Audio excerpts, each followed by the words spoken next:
ನಮ್ಮ ದೇಶದಲ್ಲಿ ನ್ಯಾಯ ಸಿಗಬೇಕಾದರೆ ಎಷ್ಟೊಂದು ಕಷ್ಟವಿದೆ ಎಂಬುದಕ್ಕೆ ಈ ಘಟನೆ ಒಂದು ನಿದರ್ಶನ.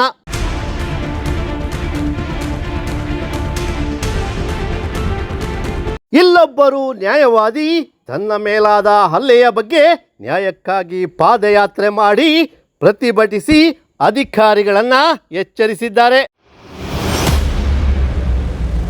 ಕಳೆದ 7ನೇ ತಾರೀಕು ರಾಘವೇಂದ್ರ ಗಾಣಿಗ ಬಿಜೆಪಿನ ಕಾರ್ಯಕರ್ತ ಹಾಗೂ ಬಿಜೂರು ಗ್ರಾಮ ಪಂಚಾಯತಿ ಮಾಜಿ ಸದಸ್ಯನನ್ನು ಕಾಲರಿ ಕೈ ಹಾಕಿ ಹಲ್ಲೆ ಮಾಡಿದ್ದಾನೆ. ಕೋಟಿ ಕೈ ಹಾಕಿ ಹೊಡೆದಿರುವಂಥದ್ದು ಪೊಲೀಸ್ ಕಂಪ್ಲೇಂಟ್ ಕೊಟ್ಟಿದ್ದೀವಿ. MLA ಅವ್ರಿಗೆ ಹೇಳಿದ್ದೀವಿ. 7 ದಿನ ಮುಗ್ದಿದೆ. ಆದರೂ ಕೂಡ ಇವರು ಸಂವಿಧಾನ ರಕ್ಷಣೆ ಮಾಡೋರು ನಮ್ಮನ್ನೇನು ಮಾಡಿಲ್ಲ. ಅದಕ್ಕೋಸ್ಕರ ಇವತ್ತು ಪಾದಯಾತ್ರೆ ಅಂತೇಳಿ ಗೊತ್ತಿದ್ರು ಕೂಡ ಅವ್ರು ರೆಸ್ಪಾನ್ಸ್ ಮಾಡ್ತಿಲ್ಲ. ಹೋದ್ರು ಹೋಯ್ಲಿ ಅಂತೇಳಿ ನಮ್ಮದೇ ಊರವ್ರು ಮತ್ತು ನಮ್ಮದೇ ವಾರ್ಡ್ ಹತ್ತಿರದವ್ರು MLA ಅವರು ರೆಸ್ಪಾನ್ಸೇ ಮಾಡ್ತಿಲ್ಲ. ಅಂದರೆ ಒಬ್ಬ ಕಾರ್ಯಕರ್ತ ಒಬ್ಬ ವಕೀಲನ ಮೇಲೆ ಹಲ್ಲೆ ಹಾಕೋ ತನಕನೆಲ್ಲ ಸಂವಿಧಾನದ ಹಕ್ಕುಗಳನ್ನು ಕಸ್ಕೊಂಡಾಗಲ್ಲ. ವಕೀಲನಾಗಿ ನಾವು ಸಂವಿಧಾನವನ್ನು ಕಸ್ಕೊಂಡಿದ್ದಾರೆ. ನಾವು ಹೇಳೋದಷ್ಟೇ, ವಕೀಲರಿಗೆ ನ್ಯಾಯ ಕೊಡಿಸ್ಬೇಕು. MLA ಅವರು ಕಾರ್ಯಕರ್ತ ಆಗಿರೋದ್ರಿಂದ, MLA ಅವರು ಸುಪ್ರೀಂ ಆಗಿರೋದ್ರಿಂದ, ಅವರ ಪಕ್ಷದ ವ್ಯಕ್ತಿ ಆಗಿರೋದ್ರಿಂದ ಇವರು ಕ್ಷಮೆ ಯಾಚಿಸಲಿಕ್ಕೆ ಅವ್ರಿಗೆ ಒತ್ತಾಯ ಮಾಡಿ ಕ್ಷಮೆ ಯಾಚಿಸಬೇಕು. ಇದು ಬೈಂದೂರು ವಕೀಲ ಸಮುದಾಯಕ್ಕೆ ಆಗಿರುವಂಥ ಅವಮಾನ. ಅದಕ್ಕೋಸ್ಕರ ಈ ಪ್ರತಿಭಟನೆ ಮಾಡ್ತಾ ಇರೋದು ಪಾದಯಾತ್ರೆ. ಬಿಜೂರು ಗ್ರಾಮದ ನಿವಾಸಿ ಕಾಡಿಂತಾರು ಸಂತೋಷ ಎಂಬ ನ್ಯಾಯವಾದಿಯವರ ಮೇಲೆ ವ್ಯಕ್ತಿಯೊಬ್ಬರು ಹಲ್ಲೆ ಮಾಡಿದ್ದರು. ನ್ಯಾಯವಾದಿಗೆ ನ್ಯಾಯ ಸಿಗೋದು ಕಷ್ಟವಾದರೆ ನಮ್ಮಂಥ ಜನಸಾಮಾನ್ಯರ ಗತಿ ಏನು ಎಂಬುದು ಜನರ ಮುಗ್ಧ ಪ್ರಶ್ನೆ.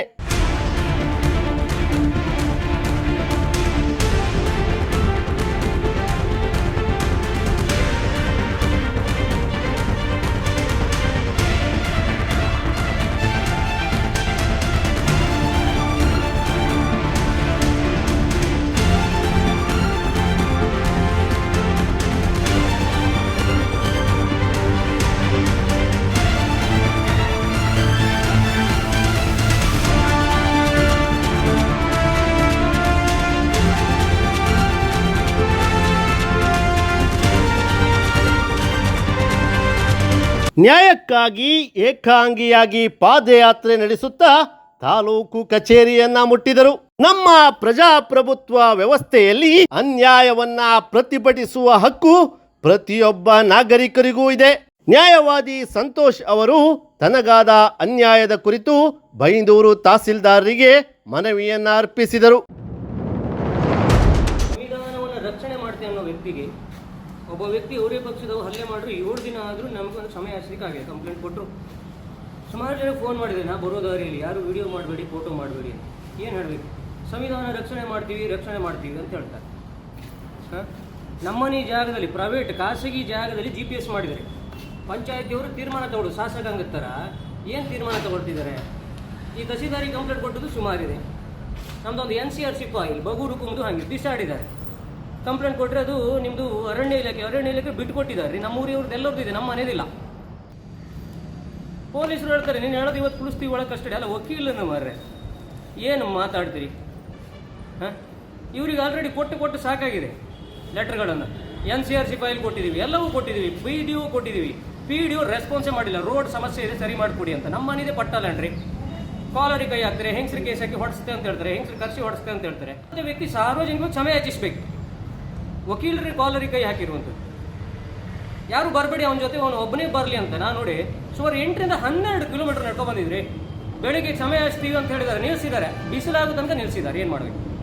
ಇದು ನಮ್ಮ ಕಾರ್ಯಾಂಗದ ಶಾಸಕಾಂಗದ ಇದು ಸಮ್ಮಿಲನ, ನ್ಯಾಯಾಂಗದ ದೌರ್ಜನ್ಯ. ಇದು ತೀರ್ಮಾನ ಕೊಡಬೇಕು. ಈ ವಿಡಿಯೋ ನೋಡಿದ ನಂತರನೂ ಆದರೂ ತೀರ್ಮಾನ ಕೊಡಬೇಕು. ಗುರುರಾಜ್ ಗಂಟಿಹೊಳಿ ಅವರು BJPಯ ಸುಪ್ರೀಂ ಆದ್ರಿಂದ ಈ ತಾಲೂಕಲ್ಲಿ ವಿಧಾನಸಭಾ ಕ್ಷೇತ್ರದಲ್ಲಿ ಶಾಸಕಾಂಗವನ್ನು ರಕ್ಷಣೆ ಮಾಡುವವರಾಗಿ ಮಾಡಬೇಕು.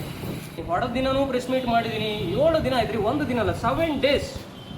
7 ದಿನ ಆಯ್ತು ರೀ. 1 ದಿನ ಆದರೂ ಬೇರೆ ಮಾಡ್ರಿ. 7 ಡೇಸ್ ಆಗಿದೆ. ಫೋನ್ ಮಾಡಿದ್ರೆ ಎತ್ತುತ್ತಾರೆ, ರೆಸ್ಪಾನ್ಸ್ ಮಾಡ್ತಾರೆ, ಹಾ ಅಂತಾರೆ, ಬಿಟ್ರೆ ಏನೂ ಇಲ್ಲ. ಏನು ಮಾಡಬೇಕು? ಅಲ್ಲ, ಅವ ಹೊಡೆದಂಗೆ ನಾನು ಕಾಲರಿ ಕೈಗೆ ಹೊಡೆದಿದ್ರೆ FIR ಮಾಡೋದಿಲ್ಲ ಆಯ್ತಾ? ಹಾಂ, ಪೊಲೀಸ್ ಸ್ಟೇಷನ್ಗೆ ಬೇರೆನೇ ಫಾಲೋ ಅಪ್ ಇರೋದು. ಬೆಳಿಗ್ಗೆ ಹೇಳ್ತಾರೆ, ಸ್ಟೇಷನ್ಗೆ ಬಂದು ಕೂತ್ಕೊಂತಾರೆ. ಏನು ಹೇಳ್ಬೇಕು ರೀ? ಸ್ಟ್ರೈಕ್ ಮಾಡ್ತೇವೆ ಅಂದರೆ ನನಗೆ ಹೊಸ ಕಾನೂನನ್ನು ಹೇಳ್ತಾರೆ. ಏನು ಹೇಳಲಿಕ್ಕಾಗಿದ್ದು? ಬೈಂದೂರಿನ ದರಿದ್ರತನ ಅಂತೇಳಿ ಹೇಳ್ಬೋದು. ಸರಿ ಆಗಬೇಕಾಗಿದೆ. ಒಬ್ಬರು ಮಾತಾಡ್ಬೇಕು. ಅದೊಂದು ಮಾತಾಡೋದ್ರಿಂದ ಬಗೆಹರಿತದೆ. ಮಾತಾಡಿದ್ರೆ ಮುಗಿದೋಗಿತ್ತು. ನಾನು ಹೇಳೋದು, ಹೊಡೀರಿ, ನಾ ತಿಂದಾಯ್ತು, ಇನ್ನೂ ತಿಂತೀನಿ ರೀ. ನೀವು ಎಷ್ಟೇ ಹೊಡೆದ್ರೂ ತಿನ್ನೋಕ್ಕೆ ನನ್ನ ದೇಹ ಗಟ್ಟಿ ಇದೆ. ನಾನು ಕೊಚ್ಚಕ್ಕೆ ಅನ್ನವನ್ನೇ ತಿಂದಿದ್ದೆ. ಇದು ಸಂವಿಧಾನದ ಮೂಲಭೂತ ಹಕ್ಕನ್ನು ಉಲ್ಲಂಘನೆ ಮಾಡಿರೋದು.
ಏಜೆನ್ಸಿ ಮಾಡಿದೆ ಅಂತ ಹೇಳ್ತಾರೆ.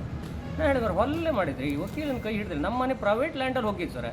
ಪ್ರೈವೇಟ್ ಲ್ಯಾಂಡ್ ಟ್ರೆಸ್ ಪಾಸ್ ಇದೆ, ಖಾಸಗಿ ಜಾಗಕ್ಕೆ ಒಳಗೆ ಹೋಗಿ ಹೊರಗೆ ಬಂದರೆ ಕಡಿತೆ ಅಂತ ನಾವು, ನೀನೇನು ಕಂಡ್ಕಂತೆ ಅಂತ ಹೇಳ್ತಾರೆ. ಹೆಂಗಸನ್ನೆಲ್ಲ ನಿಲ್ಲಿಸಿ ಗುಂಪು ಹಾಕಿ ಹೊಡಿತೇನಂತ. ಇದು ಯಾವ ಥರ? ಇದು ಗ್ಯಾಂಗನ್ನು ಸೇರಿಸಿ ಕಡಿಯೋದು ಅಂತೇಳಿ ಅಲ್ವಾ ಅರ್ಥ? ಯಾವ ಅಫೆನ್ಸ್? ಜೀವ ಬೆದರಿಕೆನೆ. ಇದು ಫಸ್ಟ್ ಟೈಮಲ್ಲಿ ಆ ಕ್ಯಾಂಡಿಡೇಟ್ 3-4 ಸರಿ ಬೈದಿದ್ದಾನೆ ಅವಾಚ್ಯ ಶಬ್ದಗಳಿಂದ ಎಲ್ಲ ಫೋನ್ ಮಾಡಿ ರೋಡಿನ ವಿಚಾರದಲ್ಲಿ. ಸುಮ್ಮನಾಗಿದೆ ಏನಕ್ಕೆ ನಮ್ಗಂತ. ಮೊನ್ನೆ ಮಾತ್ರ ರೋಡ್ ಕ್ಲಿಯರೆನ್ಸ್ ಮಾಡಿದ್ದಾರೆ ಒಬ್ರು ಬಂದು, ಮತ್ತೊಬ್ರಿಗೆ ಮೊದಲಿಗೆ ಕೇಳಿದರು, ಅದು ಕ್ಲಿಯರೆನ್ಸ್ ಮರ್ದಿನೇ ಇವ್ರು ಬಂದಿದ್ದಾರೆ ಎಲ್ಲ ಒಟ್ಟಾಗಿ. ನಂಗೆ ಏನು ಗೊತ್ತು ಇವ್ರು ಇದ್ರಂತ ನಮ್ಮ ಮನೆ ಜಾಗದಲ್ಲಿ. ನಾನು ಕೇಳಿದೆ ಮರ, ಒಬ್ಬ ಗ್ರಾಮ ಪಂಚಾಯತಿ ಸದಸ್ಯನಾಗಿ ಇದು ಮಾತಾಡೋದು ಶಬ್ದ ಸರಿನಾ? ಜನಪ್ರತಿನಿಧಿ ಜನರು ಒಟ್ಟಾಗಿ ಆಯ್ಕೆ ಮಾಡಿದ್ದಲ್ಲ, ವಕೀಲ ಅಂತ ಗೊತ್ತಿದ್ದು ಮಾತಾಡೋದು ಶಬ್ದ ರಾಂಗಲ್ಲ. ಏನು ಅವಾಚ್ಯ ಶಬ್ದ ಹೇಳಿದ ಹಿಂಗೆ ಹೆಂಗಸನ್ನು ಕಟ್ಟಕ್ಕೆ ಓಡಿಸ್ತೆ. ಮನೆ ಜಾಗಕ್ಕೆ ನಾನೇ ಹೋರಾಡಬೇಕೆ? ಊರಿನವ್ರ ಪತ್ರ ಅವರೆಲ್ಲ ಒಂದು ಸಪೋರ್ಟ್.